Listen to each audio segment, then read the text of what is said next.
واحد النهار عيطت لي وحده قالت لي مساء الخير سهيله. قلت لها شكون معايا؟ قالت لي انا جارتك اللي كنت نسكن تحتك.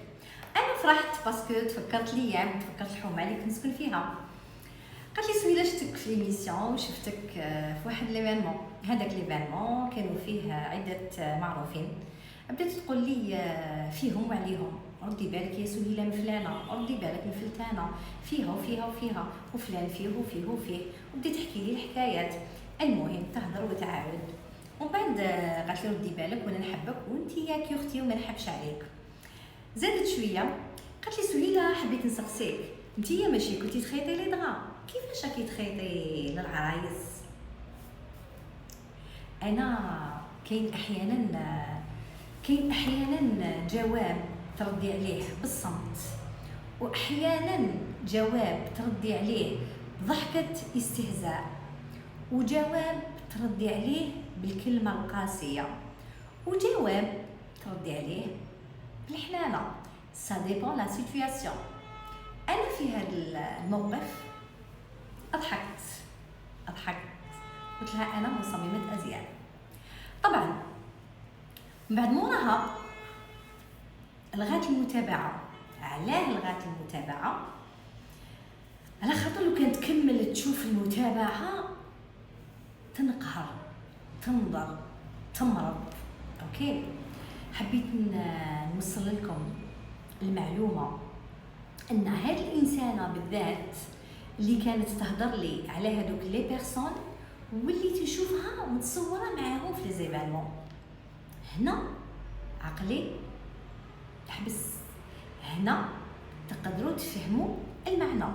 اوكي، الو حبيت نقول لكم معايا انا مصممه ازياء نورجان سهيله، نحكي لكم العبر اللي جستهم، المواقف اللي جستهم في حياتي باش تدوهم على شكل عبره.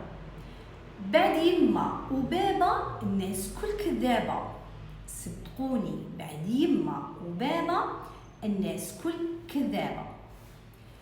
الوحيد اللي يفرح، الوحيد اللي يصفق لك، الوحيد اللي يشجعك من غير الوالدين طبعا والاهل ديالك، وليداتك، خاوتك، اميمتك، الزوج ديالك الا كان داعم ليك، صغار ونسيبي الصديقه اللي تفرح لك. كما يقول المثل عاند ولا تحسد.